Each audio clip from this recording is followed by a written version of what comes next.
এত মর্যাদার ঘোষণা দিয়েছেন। সুবহানাল্লাহ বলা যাবে না? তাহলে ইসলাম নারীদের মর্যাদা ক্ষুণ্ণ করেনি, বরং তাদের মর্যাদা, তাদের অধিকার নিশ্চিত করেছে। এবার আসুন, যে মানুষগুলো কন্যা সন্তান হওয়ার কারণে স্ত্রীর প্রতি বেজার হয়, একবার হয়েছে সহ্য করে নাই, দুইবার হলো মন খারাপ তাও সহ্য করে, তিনবার যখন বাচ্চা গর্ভে আছে ওই মেয়ের বাপের বাড়ি রেখে আসার বলে, যদি ছেলে হয় খবর দিও, মেয়েগুলো দেওয়ার দরকার নেই, আর আমার বাড়ি আর কোনোদিন আসারও আছেন। এরকম জাহেল কথা বলেন না কেন? আবার আমাদের সমাজে এরকম অনেক শ্বশুর শাশুড়ি আছে, ছেলে নাতি না দেখা পর্যন্ত মন শান্ত হয় না। আপনার পুত্রবধূ তো কোনো মেশিন নয়, কোনো যন্ত্র নয়, ইচ্ছা করলে ইচ্ছা মতো আপনার ফার্মার ইট বানায় দেবে। এই যে মায়ের গর্ভে সন্তান পয়দা হয়, কে তৈরি করে একটু জোরে বলেন?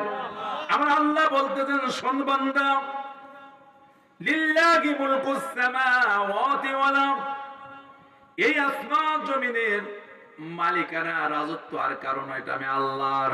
সুবহানাল্লাহ। ইয়াখলুকু মা ইয়াশা, এই আসমান জমিনের মাঝে আমি আল্লাহ যা ইচ্ছা তাই সৃষ্টি করি, কারোর পরামর্শ নিই না, সিদ্ধান্ত নিই না। মায়ের গর্ভে কি তৈরি হবে এটা আমি আল্লাহ তাআলা সিদ্ধান্ত নেই। তার মানে তোমার 3টা কন্যা 5টা কন্যা এটা তোমার জোরে তোমার ক্ষমতা বলে হয় নাই, এটা তোমার মালিকের দেওয়া তোমাকে দান। এটা দান, অনুদান, মালিকের দেওয়া, সিদ্ধান্ত মালিকের কাছ থেকে আসে। এখানে যদি কেউ স্ত্রীর উপরে নির্যাতন বা খারাপ মনোভাব পোষণ করে, ও মুসলমানের খাতায় নাম নেই, ইসলাম বুঝতে পারেনি। আন্দাজে মুসলমান। কি মুসলমান? আন্দাজে মুসলমান। আল্লাহ তাআলা বলেন, আমি আল্লাহ কেমন সৃষ্টি করি, ইয়াহাবু লিমান ইয়াশাউ ইনাসা, আমি কাউকে শুধুমাত্র মেয়ে সন্তান দিই। সুবহানাল্লাহ বলেন। এমন অনেক পিতা আছে শুধু মেয়ের বাবা, আছে না নাই?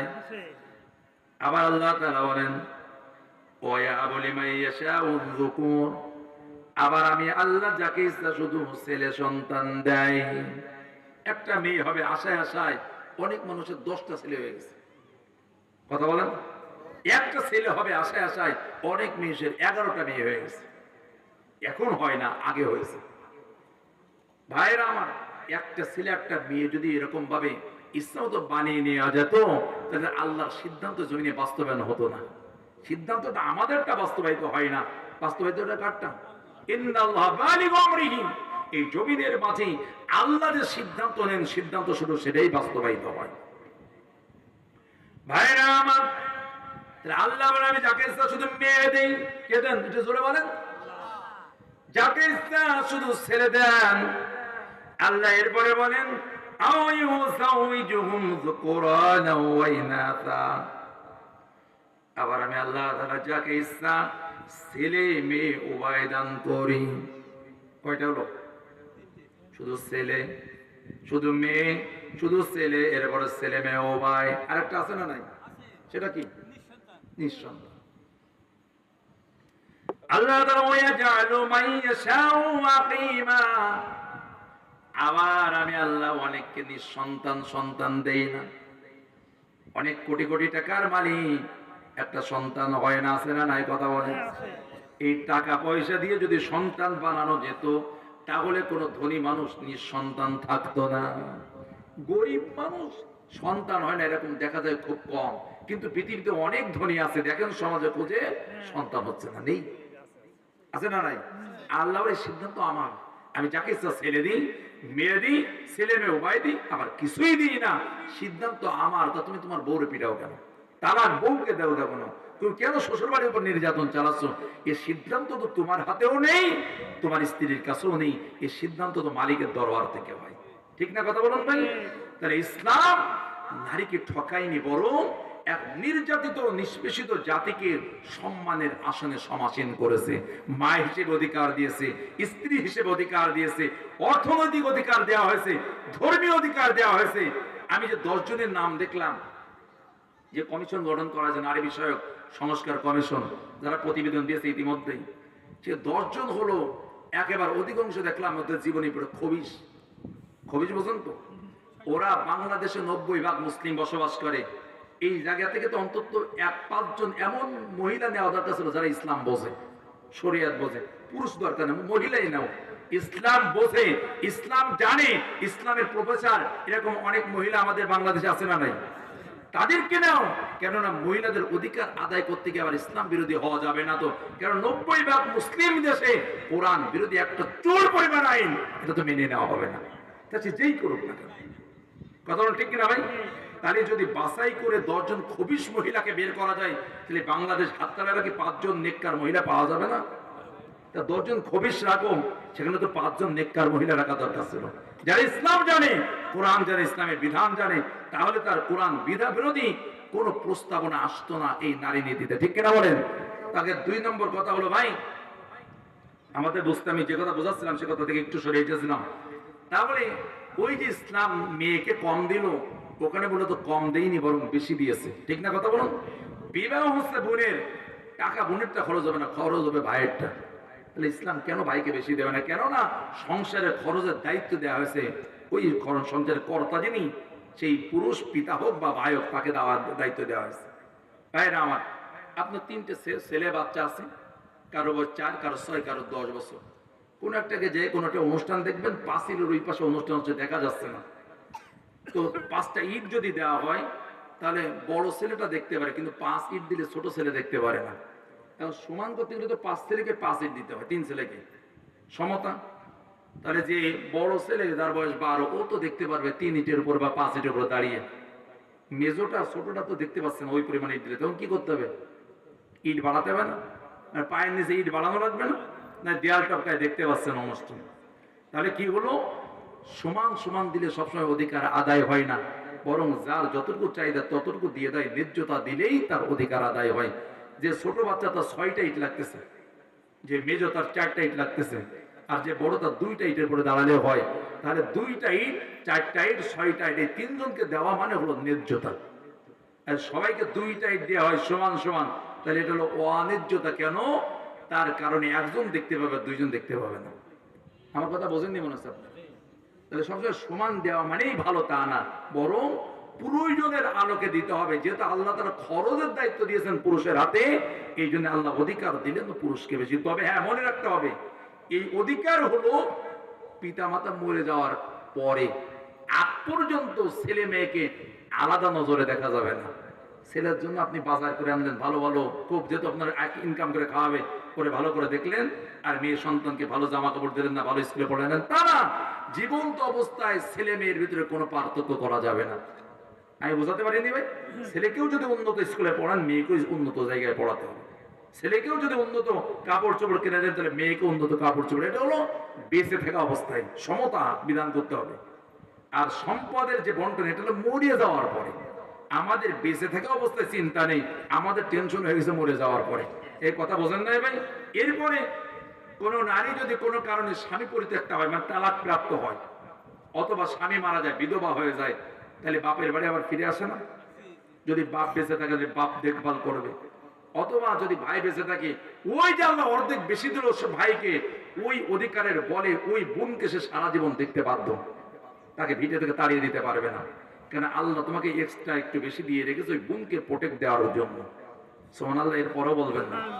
ছেলে বালেগ হয়ে গেলে তার লালন পালন করার দায়িত্ব পিতার থাকে না, কিন্তু মেয়ে যতক্ষণ পর্যন্ত পাত্রস্থ না করাবে ততক্ষণ পর্যন্ত অধিকার ওই পিতাকে দেখভাল করা লাগবে। তুমি তো আন্দাজে কিছুই জানো ইসলামিক ল, তুমি শুধু বুঝেছো ভাইকে বেশি দিচ্ছে আমাকে কম দিচ্ছে কেন?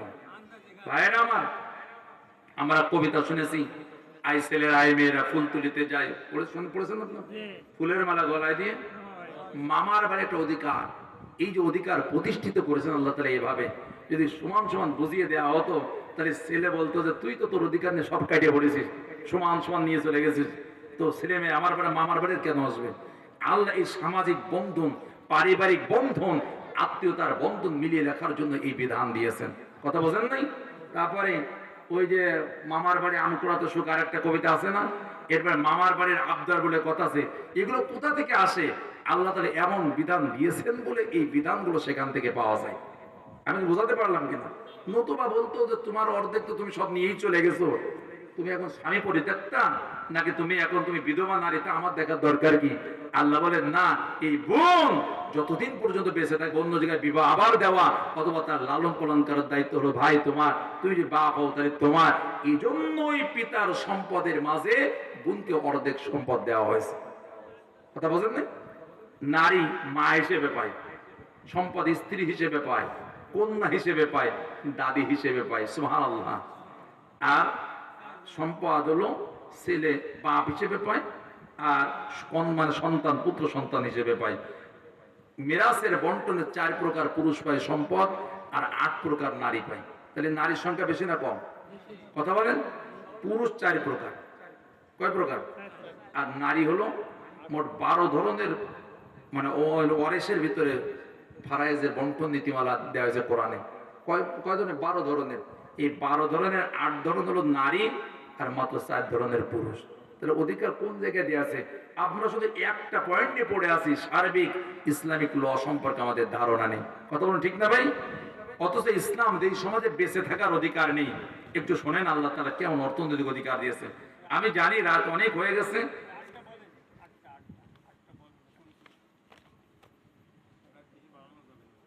আমি নারীদের অধিকারে যে বিষয় আল্লাহ তাআলা কোরআনে বলতেছেন, যে অধিকারে আমি রাত বাড়াচ্ছি না, 12টার ভিতরে শেষ করে দিলে হচ্ছে না, 12টা তো বেজেই গেছে।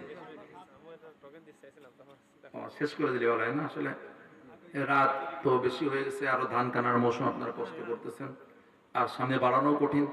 তবে আপনার অনেক টাকা পয়সা করে খরচ করে মাহফিল দেন, এমনি মাহফিলটা একটু দেরি হয়ে গেছে, এই যে বৃষ্টির কারণে 5 দিন পিছাই গেল। তাছাড়া আরেকটা বিষয় হলো ধান কাটার মৌসুমে পড়ে গেছে। এরপরও আমাদের ভিতরে তো এই সমস্যা তো আছেই, যে আমার ভাই অমুক দল করে, সে যদি মাহফিলে যায় তাহলে আমার তো যাওয়া কবিরা গুনাহ। কথা বোঝেন না মনে? হ্যাঁ, ওই পাড়ার লোক মাহফিলে যখন আয়োজক, তাহলে আমাদের পাড়ার লোক জানাতো, এটা তো আরো কবিরায় ডবল কবিরা গুনাহ। এইভাবে আমরা ইসলামকে আলাদা আলাদা করে দিচ্ছি, বোঝেন নাই? আমি তো রাড়িপাড়া রাখলা চিনি, এখানে তো এত মানুষ না, চায়ের দোকানে এসে বেশি মানুষ থাকে।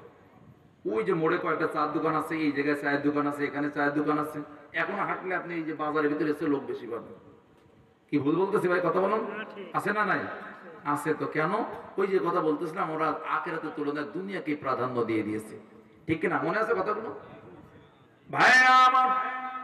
তাহলে যেই সমাজে নারীদের বেঁচে থাকার অধিকার ছিল না, আল্লাহ বললেন লিররিজালি নাসীবুম মিম্মা তারাকাল ওয়ালিদানি ওয়াল আকরাবুন, তোমার পিতামাতা এবং আত্মীয়রা যে সম্পদ রেখে যাবে, তোমরা যারা ছেলে সন্তান, এর মধ্যে অধিকার রয়েছে। সুবহানাল্লাহ। এই পর্যন্ত শেষ নয়, আল্লাহ পরের অংশে বললেন ওয়ালিন নিসা। এবার বাকিটুকু সব এক। আল্লাহ বললেন নাসীবুম মিম্মা তারাকাল ওয়ালিদানি ওয়াল আকরাবুন। যদি নারী হয় মানে মেয়ে হয়, তাকে বঞ্চিত করা যাবে না। ওই পিতামাতা আত্মীয়দের সম্পদে ওই নারীর অধিকার রয়েছে। সুবহানাল্লাহ বলেন। যেখানে বেঁচে থাকার অধিকার নেই, সেখানে আল্লাহ আয়াত নাযিল করে বলতেছেন শুধু ছেলেদের না, নারীদের অধিকার আছে। আল্লাহ তাআলা বলেন মিম্মা ক্বাল্লা মিনহু আও কাসুর, সম্পদ পরিত্যক্ত কম হোক আর বেশি হোক দেওয়া লাগবে বোনকে। হাদিস শরীফে এসেছে, যদি একটা গরুর দড়ি থাকে, দড়ি বোঝেন তো, এই রশিও যদি থাকে, এটাও ভাই বোনের মাঝে বন্টন করে দেওয়া লাগবে। আল্লাহ বললেন পরিত্যক্ত সম্পত্তি বেশি হোক আর কম হোক, বন্টনে কোনো ঝামেলা করা যাবে না, পরিপূর্ণভাবে বোনদেরকে সম্পদ বুঝিয়ে দেওয়া লাগবে। নারে তাকবীর! এটা ইসলাম।